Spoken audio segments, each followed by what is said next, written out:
आज हम खुदा के ज़िंदा कलाम में से पढ़ेंगे पहला ग्रंथियोस का 12वां बाब। ए भाइयों, मैं नहीं चाहता कि तुम नेमे रूहानी की बाबत बेखबर रहो। तुम जानते हो कि जब तुम गैर कौम थे तो गूंगे बुतों के पीछे जिस तरह कोई तुम्हें ले जाता था उसी तरह जाते थे। बस मैं तुम्हें जताता हूँ कि जो कोई रूह खुदा की हदायत से बोलता है वो नहीं कहता कि यसू मालून है, और ना कोई रूह अल कुदस के बगैर कह सकता है कि यसू खुदावंद है। बस नेमतें तो तरह तरह की हैं मगर रूह एक ही है, और खिदमतें भी तरह तरह की हैं मगर खुदावंद एक ही है, और तासीरें भी तरह तरह की हैं मगर खुदा एक ही है, जो सब में हर तरह से असर पैदा करता है। लेकिन हर किसी को रूह का ज़हूर फ़ायदा के लिए दिया जाता है। किसी को उसी रूह से ईमान, किसी को उसी एक रूह से नेमते शिफा, किसी को मौजज़ों की कुदरत, किसी को नबूवत, किसी को इम्तियाज़ अरवा, किसी को ज़ुबानों की कसरत, किसी को ज़ुबानों का तर्जमा। लेकिन ये सब कुछ उसी एक रूह की तासीर हैं, जो अपनी रज़ा के मुताबिक हर एक को बांट देता है।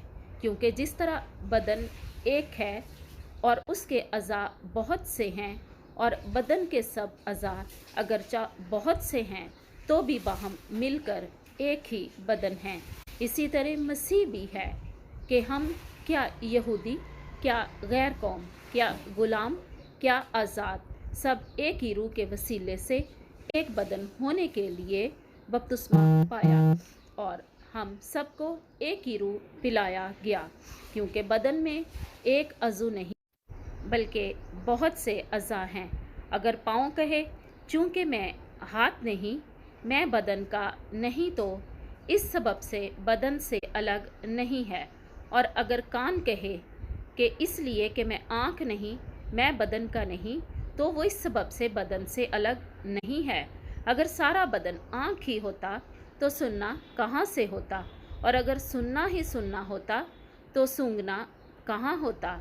मगर फी अल हकीकत खुदा ने हर एक अज़ू को बदन में अपनी मर्ज़ी के मुआफिक रखा है। लेकिन अगर वो सब एक ही अज़ू होते तो बदन कहाँ होता। मगर अब अज़ा तो बेशक बहुत से हैं, लेकिन बदन एक ही है। आँख हाथ से नहीं कह सकती कि मैं तेरी मोहताज नहीं, और ना सर पाँव से कि मैं तुम्हारा मोहताज नहीं, बल्कि बदन के वो अज़ा जो ज़्यादा कमज़ोर मालूम होते हैं ज़्यादा ज़रूरी हैं, और बदन के जिन अज़ा को हम ज़्यादा जलील जानते हैं उन्हीं को ज़्यादा इज़्ज़त देते हैं, और हमारे नाज़ेबा अज़ा बहुत ज़ेबा हो जाते हैं। लेकिन हमारे ज़ेबा अज़ा इसके मोहताज नहीं, मगर खुदा ने बदन को इस तरह मुरक्कब किया है कि नाज़ेबाई को ज़्यादा हुर्मत हासिल है, ताकि बदन में तो फ़र्का ना हो बल्कि अज़ा आपस में बराबर एक दूसरे के फ़िक्रमंद रहें।